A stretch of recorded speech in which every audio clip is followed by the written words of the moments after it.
Curtis Calhoun here with MMA News. My next guest is another big fight coming up in PFL Europe. It's Simeon Powell joining me again today. How's it going, Simeon?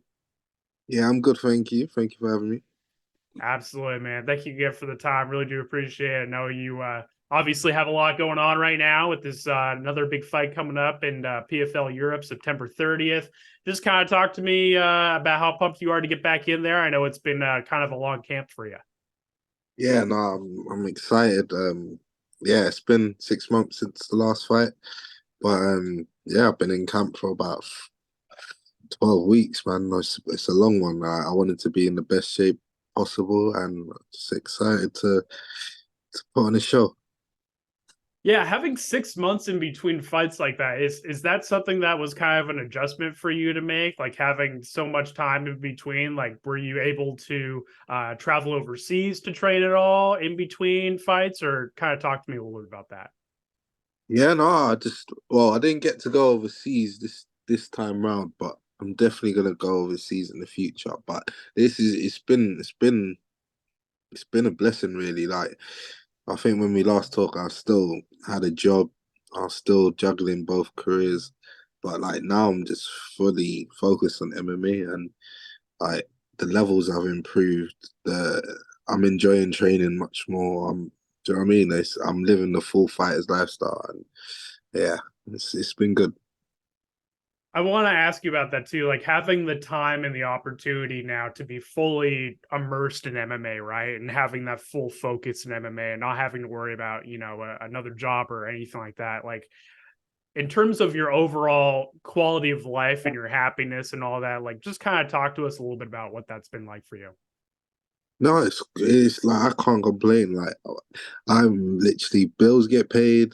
I eat, sleep, and train and repeat. That's all I do now. So yeah, like I don't want a flashy lifestyle, but I'm also like I do want. Do you know what I mean? I'm an ambitious person, but I'm pretty blessed right now to just being able to do what I love, and that's my job. Do you know what I mean? Like, a lot of people don't get to do that on a day-to-day basis. So I'm blessed that all I do is train, eat, and sleep. So yeah, man, I'm happy.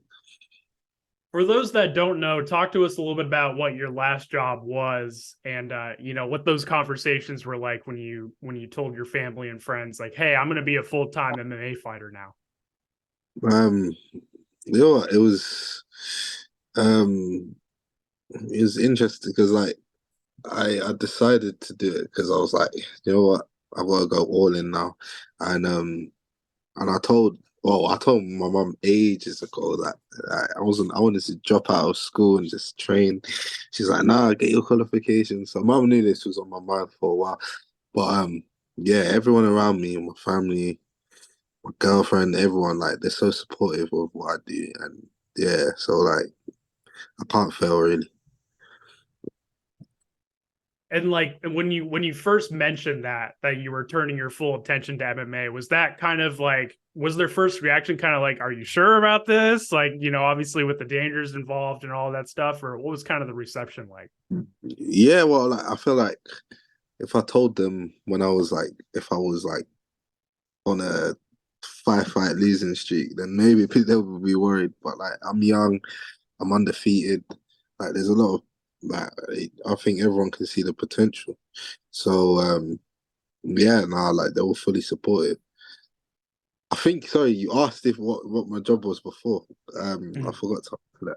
No, you're Sorry, it good. was I was a mechanical and electrical engineer.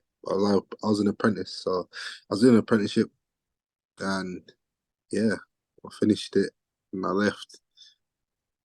And the people that you now used to work with, like what have they kind of thought about, this new chapter in your life and your career and all that?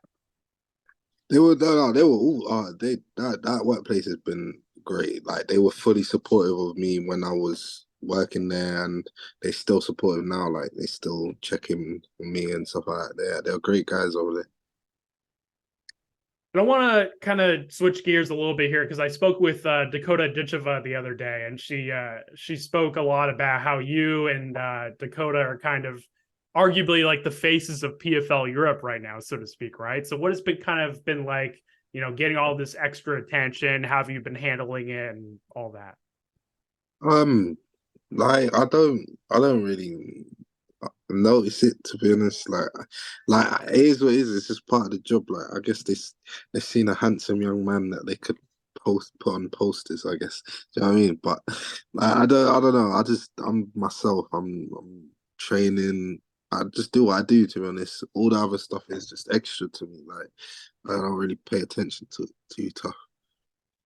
With this being the first season in PFL Europe, how do you feel like the fans and the whole continent in general has kind of received it? Like, do you feel like it's been getting a lot of support from fans and near and far and all that?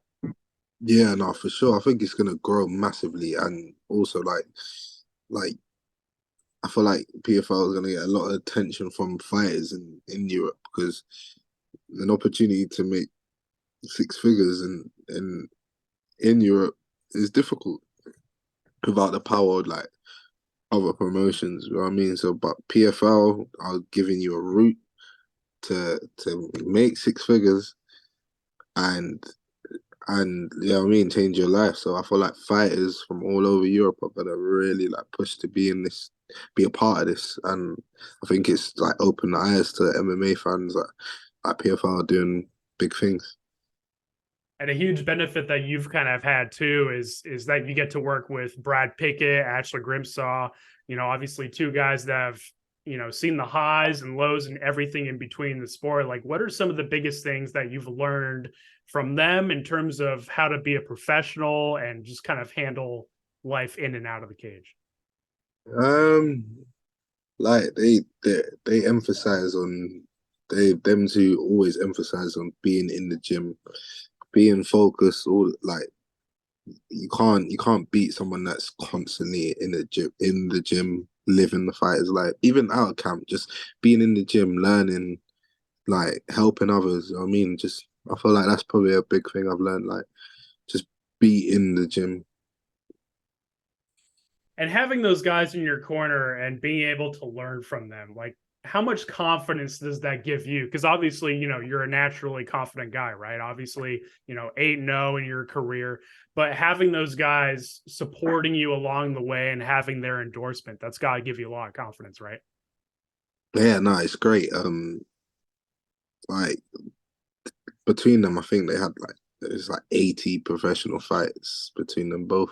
So like the experience is crazy. Like Ash, I think Ash debuted in 2003 and Brad not long after. So they've seen everything in MMA. So like I trust what their opinions, I trust their judgment, and yeah, it's a confidence booster when you have coaches that have done it themselves. Do you know what I mean? Yeah, you know it's not just waffle. Absolutely. And I got to ask you too, you mentioned it, opportunity to, win six figures obviously is life-changing for a lot of fighters and a lot of people around the world. Kind of give us an idea as to like how much that would mean to you to get that kind of financial security in your life and your career. I think it's gonna be. It's just gonna make me elevate even more. It's gonna make me more hungry. It's gonna make me seek what's next. I feel like yeah, this will allow me to really push the boundaries and then go out and attack that $1 million tournament. So yeah, I'm looking at it as like a stepping stone, really. Yeah. Yeah, I was about to ask you about that. Like, do you like obviously you're not looking past your upcoming opponents and all that, but after PFL Europe, is the kind of the plan to next year enter the $1 million tournament, or kind of talk to me a little bit about that? Yeah, most definitely. Like I wanna like I do this tournament now, the 100K and I feel like next year I'll be ready. Like it was perfect. The PFL Europe format was perfect. Like allowed me to get experience, good opponents, and then next year I feel like I would have proved who I am in the sport and that I belong on the world stage. If that makes sense.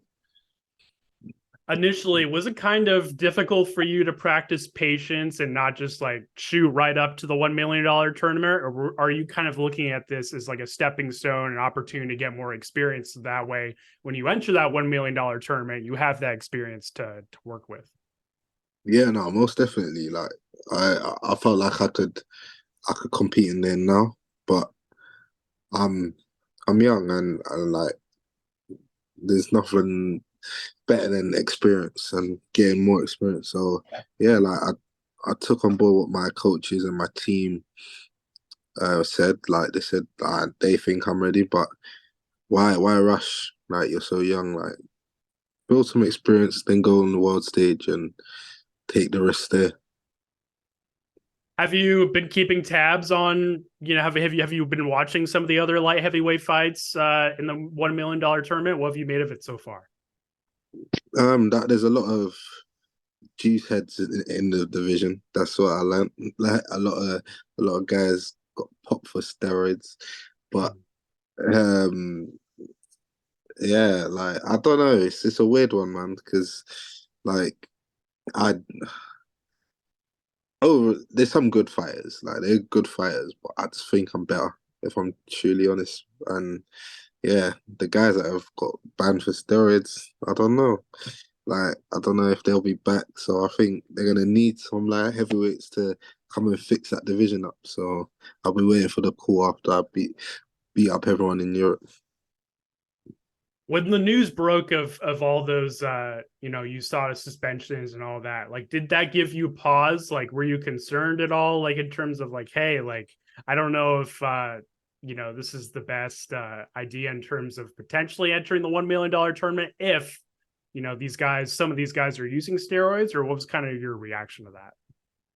It is what it is, to be honest. Like I knew I still feel like I beat them anyway. Do you know what I mean? Like I still thought I beat a lot of them guys, but it is what it is. I guess like I can't do anything about it. But it did just like it excited me also when I heard the news. I called my manager up straight away and I was like, get me in there now. Like he's like, bro, they're not gonna put you in because you need to finish Europe. I'm like, they need some light heavyweights. Like I wanted to fight on like 2 weeks notice or something. So Yeah. yeah, it was exciting news, but also like yeah, I was a bit disappointed at the same time.